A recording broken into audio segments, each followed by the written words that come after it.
This is a tweet or a post on X from Deputy HHS Secretary Jim O'Neill.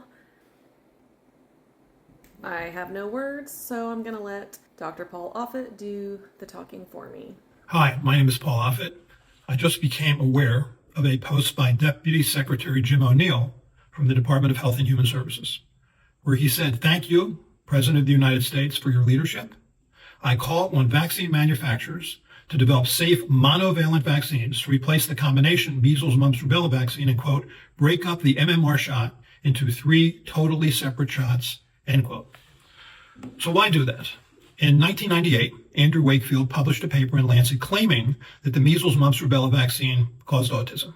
He claimed that the reason it caused autism was because it was given as a combination rather than as 3 separate shots.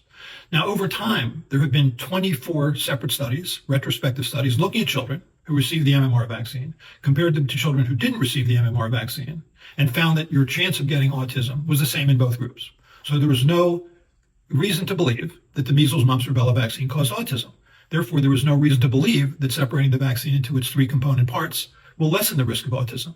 All it will do is make vaccines less affordable, more expensive, and less feared. All it will mean is that children will be getting 6 shots instead of 2 shots for no reason. So it is a wholly irresponsible thing for Jim O'Neill to have said, and I can only imagine that the 2 companies that make MMR vaccine in this country, Merck and GlaxoSmithKline, will refuse to do it. Because to do anything less than that, to actually agree to separate this vaccine into its 3 component parts, would be bad for the public's health and an example of corporate irresponsibility.